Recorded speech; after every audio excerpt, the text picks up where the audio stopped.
warahmatullahi wabarakatuh. Selamat pagi Pak Ajis. Pak Ajis sebagai Kepala PLT BPKU yang saat ini menjabat. Di sini kami dari tim Sakip ingin mewawancarai terkait dengan progres capaian yang sudah dilakukan dari BPKU terkait capaian kinerja untuk memenuhi target dari rektor seperti itu. Untuk itu kami akan langsung aja memberi pertanyaan terkait dengan pengukuran kinerja dengan kriteria 2 nomor 1. Di sini bagaimana Bapak sebagai Kepala PLT menentukan bahwa data yang dikumpulkan relevan untuk indikator yang ditetapkan sesuai dengan IKU terbaru. Ya, terima kasih. Alhamdulillah apa yang sudah kami rencanakan, apa yang kami sudah tanda tangani terkait dengan kontrak kinerja unit, kami selaku PLT Kepala Biro Perencanaan Keuangan dan Umum sudah menandatangani kontrak kinerja di mana di dalamnya terkait juga ada tentang pengukuran. Nah, kami sudah mendistribusi semua dan mensosialisasikan kepada teman-teman di bawah BPKU, baik itu bagian keuangan, bagian kepegawaian maupun bagian umum, bahwa kita telah berkontrak dengan rektor yang harus dipenuhi dalam 1 tahun kontrak kinerja ini dalam rangka mendukung IKU kinerja rektor kontrak dengan Kementerian Eselon 1, dalam hal ini Kementerian Ristek Dikti. Nah, poin-poin yang terkait dengan kontrak kinerja kami sudah sesuaikan dengan hal-hal terkait dengan kontrak kinerja rektor dengan kementerian yang sudah dijabarkan. Ada sekitar mungkin 24 kontrak yang harus dicapai di bagian perencanaan keuangan dan umum, baik itu dari sisi kepegawaian, keuangan maupun bagian umum. Nah, bagaimana untuk mencapai itu? Kami selalu koordinasi, karena laporan ini sifatnya di kami bisa laporan triwulanan, semesteran, bahkan tahunan. Karena kontrak ini juga nanti akan mempengaruhi kinerja kita, kinerja teman-teman di bawah BPKU untuk bisa mencapai itu, sehingga hasilnya juga nanti akan diukur ya, dan diukur di mungkin juga di remunerasi kan gitu. Nah, tapi lepas dari remunerasi juga, bahwa kontrak-kontrak itu ketika kami bisa mencapai kontrak unit, maka otomatis juga akan mendukung kontrak kinerja rektor dengan kementerian. Banyak hal yang kami lakukan, saling koordinasi, saling cross check apa-apa yang sudah tercantum di dalam kontrak kinerja. Contohnya kalau di bagian keuangan, bagaimana cara nanti bisa mencapai WTP.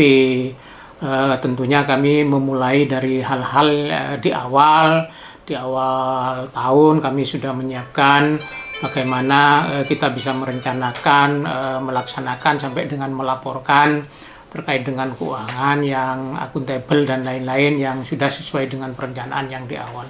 Itu Pak Pur, termasuk juga dengan bagian-bagian yang lain. Kami selalu koordinasi, melaksanakan rapat-rapat sehingga dukungan untuk bisa mensupport IKU rektor dengan kementerian bisa tercapai. Itu barangkali Mbak Pur. Baik, Pak Ajis sangat menjelaskan sekali terkait dengan progres hingga saat ini. Kemudian saya lanjutkan masih pengukuran kinerja yang saya tanyakan kaitannya dengan pengukuran kinerja telah dilakukan secara berkala. Untuk pertanyaannya, kami mengambil kriteria 3.5.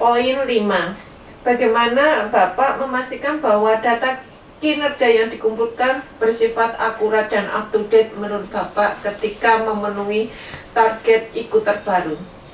Nah, kami tentunya untuk bisa mengukur mencapai target ini, kami juga sudah menyusun perencanaan dari awal yang disupport dengan sistem ya Mbak Pur.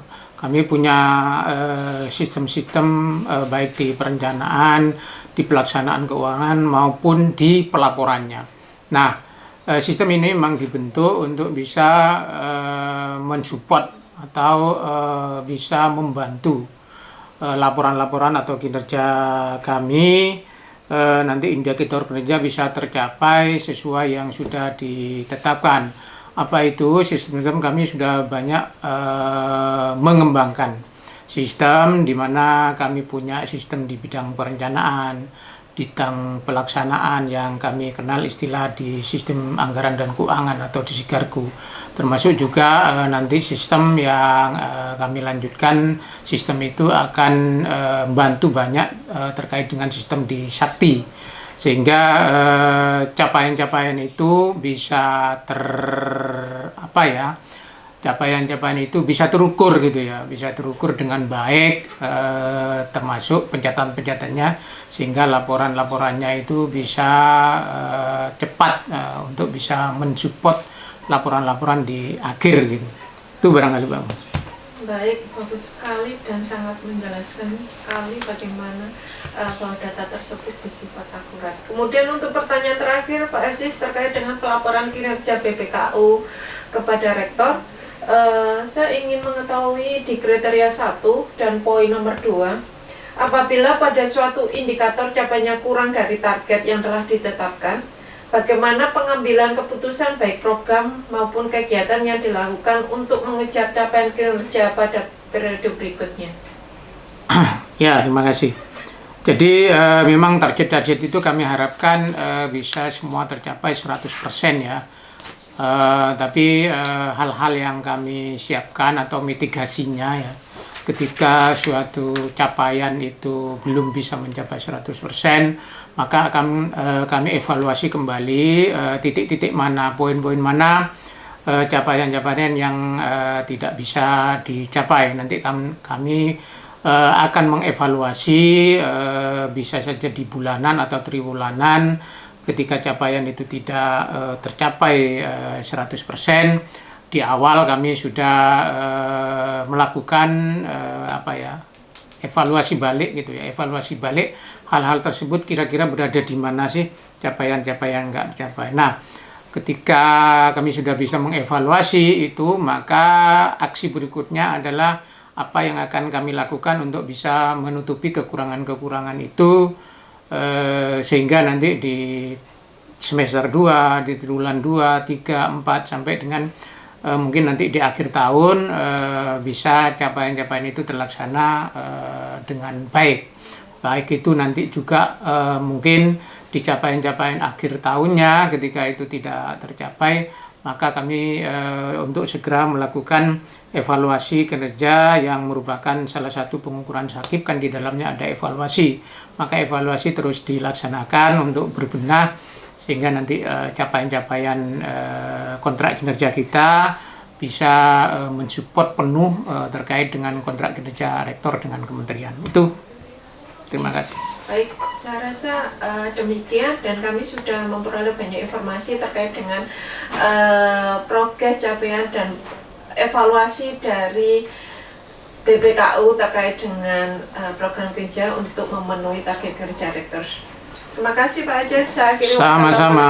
Waalaikumsalam warahmatullahi wabarakatuh.